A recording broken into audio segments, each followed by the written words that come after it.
기도함으로 새벽 기도회 시작하겠습니다. 참 좋으신 사랑이 많으신 하나님 아버지, 지난 밤에도 우리를 주의 사랑으로 붙잡아 주시고 이 새벽 하나님의 얼굴을 구하며 우리의 마음의 소원을 아뢰 수 있도록 도와주셔서 우리를 이곳으로 인도해 주셔서 감사합니다. 하나님, 우리는 하나님께서 원하시는 아름다운 나라에 살기를 원하지만 주님, 이 땅이 또 우리가 그렇게 살아가는 것을 막고 또 악한 사탄 마귀가 끊임없이 우리를 유혹하며 이 땅이 그렇게 만만하지 않습니다. 하나님 아버지, 우리를 붙잡아 주셔서 우리가 기도하면서 주의 얼굴을 보게 하시고 우리가 구하는 것마다 아버지 하나님의 살아계심의 증거가 되게 하여 주셔서 주님 앞에 나아오는 것이 힘이 있으며 예수 그리스도의 이름을 부르는 것이 능력이 있다는 것을 바라보며 그렇게 살아갈 수 있도록 도와주시옵소서.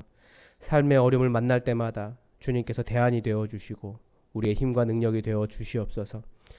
코로나 바이러스로부터 한국 교회를 지켜 보호하여 주시옵소서.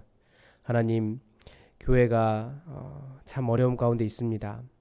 하나님 도와주시고 계속해서 복음으로 승리할 수 있도록 한국 교회에게 은혜 베풀어 주시며 또 우리 예수품한 교회 주님 세우신 뜻이 있사오니 코로나 바이러스 때문에 그런 문제들이 우리 주님 주신 사명들이 막히지 않도록 우리를 도우시고 함께하여 주시옵소서. 우리 성도들 어느 곳에서 어떤 모양으로 있든지 평안함으로 지켜주시고 주님을 사모하는 마음은 가득하지만 이전에로 나오지 못하는 안타까운 마음들도 그 상황들도 기억하여 주셔서 주님께서 동일한 은혜로 가득가득 채워 주시옵소서.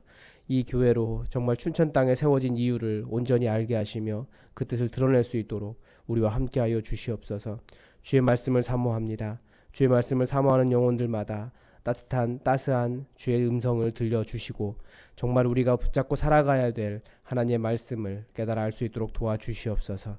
주께서 함께하시길 원하오며 예수님의 이름으로 기도드립니다. 아멘. 이 새벽 우리에게 주신 하나님 말씀은 시편 23편입니다. 시편 23편입니다.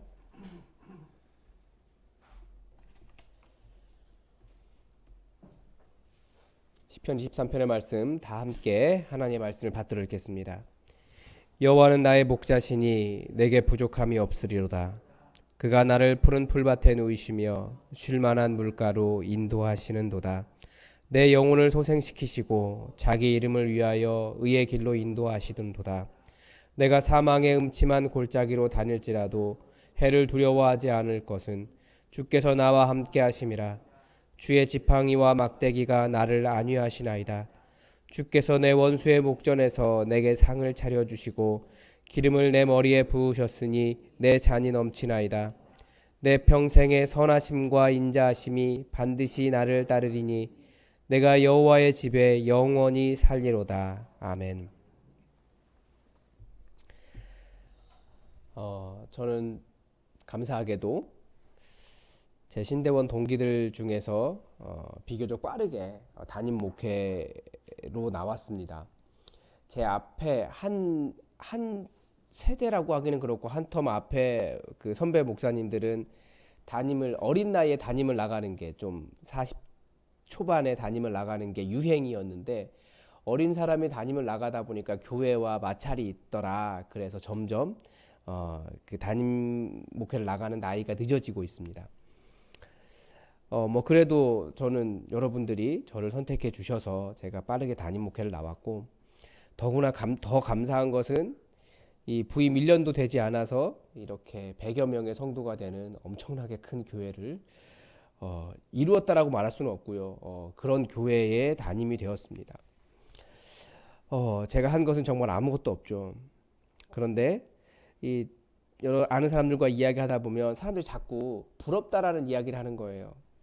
특히 코로나 사태를 지나면서 정말 더욱더 부러운 교회가 되었습니다. 우리는 코로나 때문에 거의 2달 반을 쉬었지만 큰 어려움을 겪은 게 별로 없는 것 같아요. 잘 모이지 못했다는 안타까움은 있지만 그런 그 부럽다라는 사람들의 상황에 비교하면 정말 저희는 행복합니다.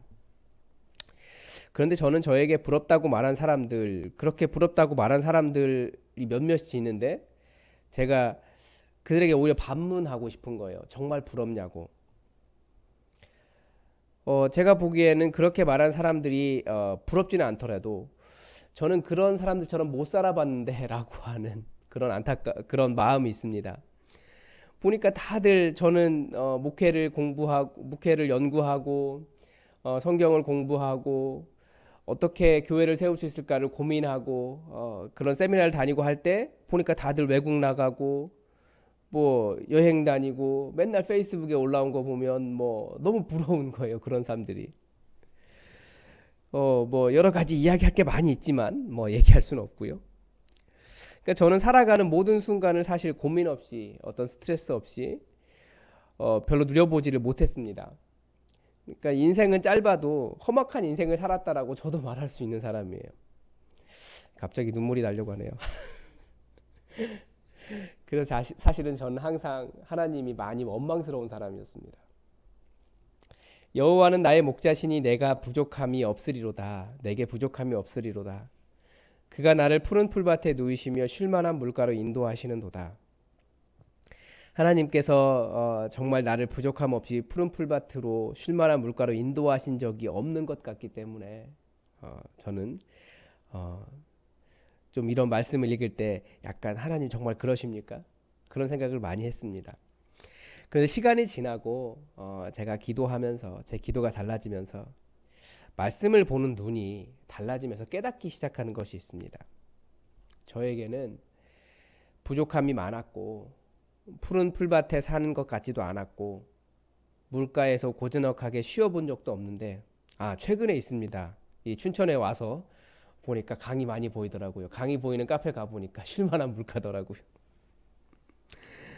그런데 그 모든 순간 나는 험악한 인생길이었다고 말했던 모든 순간 단 한순간도 빠짐없이 제 옆에는 항상 여호와 하나님이 계셨습니다. 그리고 나서 이것을 깨닫고 20편, 23편을 다시 읽었더니 뭐라고 보이냐면 여호와는 나의 목자시니 제가 큰 착각을 하고 있었다는 것을 알았습니다. 여호와 하나님은 저의 목자이셨습니다. 그런데 저는 푸른 풀밭이 여호와의 목자인 여호와인 줄 알았다는 거예요. 쉴만한 물가에 가야 하나님이 계신 줄 알았다는 겁니다. 그런 곳에 가야 여호와 하나님을 발견할 수 있고 나를 인도해 주셨다라고 찬양할 수 있다는 것으로 착각했다는 겁니다. 그래서 오늘 설교의 제목이 뭐냐면 쉴만한 물가에는 당신이 찾는 하나님은 없다입니다. 우리의 착각은 지금 우리 옆에 계시고 우리를 안전하게 지켜주시는 여호와 하나님을 깨닫지 못하고 쉴만한 물가로 인도함을 받아야 하나님께서 나를 인도하셨구나 라고 말한다는 겁니다. 가난하면 하나님이 나의 목자가 아니십니까? 삶이 고달프면 하나님이 안 계십니까? 아닙니다. 하나님은 항상 나의 목자이십니다. 그러니까 두 가지 착각이 있었던 겁니다. 하나는 푸른 풀밭이나 쉴만한 물가가 말 그대로 좋은 것, 아름답고 화려한 것, 부자가 되는 것, 좋은 차 타는 것, 뭐 이런 것으로 해석하는 잘못된 거고요.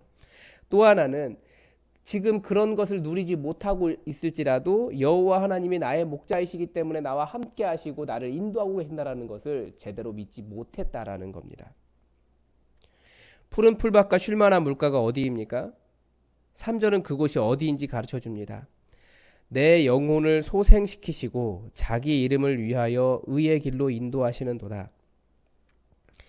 물론 하나님께서 인도하시는 곳이 눈에 보이는 푸른 풀밭과 쉴만한 물가일 수도 있습니다. 하나님은 우리를 그렇게 인도하십니다. 그러나 하나님을 만나면 우리의 영혼이 살아납니다. 여기가 푸른 풀밭이고 여기가 쉴만한 물가입니다. 그리고 하나님의 정의를 만날 수 있습니다. 4절과 5절은 이렇게도 말합니다. 사망의 골짜기에도 갈 수 있다라고 말합니다. 하나님이 인도하시는데 사망의 골짜기를 걸어가는 일이 생긴다라는 거예요. 사망의 골짜기는 푸른 풀밭과 쉴만한 물가와는 거리가 멉니다. 그렇지만 사망의 음침한 골짜기, 죽을 것만 같은 환경이라고 할지라도 험악한 인생길이라고 할지라도 주님은 우리의 인도자로 거기에서 함께 해주십니다. 그래서 거기가 마치 푸른 풀밭인 것처럼 쉴만한 물가인 것처럼 우리의 영혼을 살리시고 그 속에서도 하나님의 의로움을 볼 수 있습니다. 5절에서는 무슨 이야기를 하냐면 심지어 내 원수의 목전, 내 원수가 바로 눈앞에 있는 거예요. 이 다윗의 시편이니까 전쟁 같은 상황일 수도 있고요. 항상 질병으로 읽으라고 했잖아요. 그러면 질병이 항상 우리에게 그렇게 가까이 있는 거예요. 우리를 죽일 것처럼 있는 겁니다. 역시 여기도 쉴만한 물가나 푸른 풀밭과는 거리가 멉니다. 내가 원하는 목표와 목적지와는 많이 달라요. 그러나 여호와 하나님은 거기에서도 우리에게 승리를 주십니다. 그래서 우리가 착각한 것이 맞습니다. 근심 걱정 없는